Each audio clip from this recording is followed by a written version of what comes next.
If you're watching this video, you're probably required to use LockDown Browser or Respondus Monitor for an online exam. LockDown Browser is a different kind of browser. While taking an exam, you can't print, use other applications, visit other websites. You can't even search the internet for answers. I know, it takes all the fun out of online tests. But here's the good thing. Your classmates can't do those things either, so it's a level playing field for everyone. To use LockDown Browser for an exam, you'll log into your online course as usual and navigate to the test. If LockDown Browser hasn't yet been installed to the device, you're prompted to do that step. Otherwise, LockDown Browser will start automatically or will indicate that you need to start it manually. Upon startup, LockDown Browser might warn you that certain applications have to be shut down before you continue, like screen capture programs, instant messaging, or pretty much anything that lets you communicate with the outside world.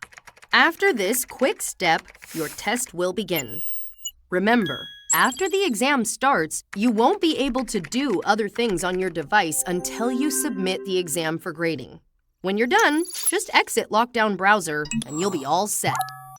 Your instructor might also require you to use a webcam with LockDown Browser. This is often called Respondus Monitor, but you can just think of it as a webcam for LockDown Browser. The nice thing about the webcam feature is that it allows exams to occur from the comfort of your home or from the other side of the world.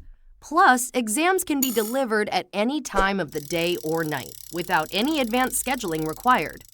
The webcam will record what happens during the exam, and the instructor can review it afterward. Remember, no one is watching you in real time, and only your instructor will view the proctoring results in video later. If an exam requires you to use LockDown Browser and a webcam, just locate the exam in your learning system and select it. Before the exam starts, you'll be guided through a check to make sure your webcam is running properly. Additional steps might also be required by your instructor, such as showing your ID or taking a video of your surrounding area. If you encounter any issues, you can use the built-in troubleshooting or start a live chat session with one of our super friendly support agents. No bots here. Once the exam starts, don't give the webcam another thought. Just focus on that test you stayed up all night studying for. When the exam is finished and you submit it for grading, the webcam will shut off automatically. That's pretty much it. Now, take a deep breath and good luck.